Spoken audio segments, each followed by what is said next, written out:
if you want to add a set of machines faster, you go to Tools and use Port Scan, enter the desired range. For example, the range of our lab is 172, 216, 239, 255. You click on timeout for 2 seconds just to make it a little bit faster, and you click on scan. Now it will scan all of the addresses, and the one that do respond would have a host name listed as without the IP. You would see the actual host name.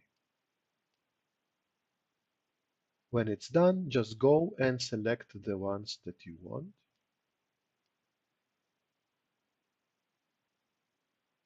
There we go.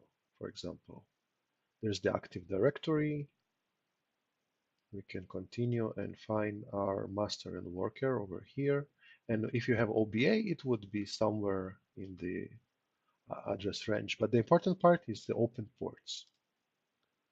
If you see open ports, it means that this is one of the servers that you can add to the list over here. So let's try and add the worker node just once more. We click on import, and it creates an entirely new session, which you can then later modify with the credentials from the list. And this is how you add a bulk of servers.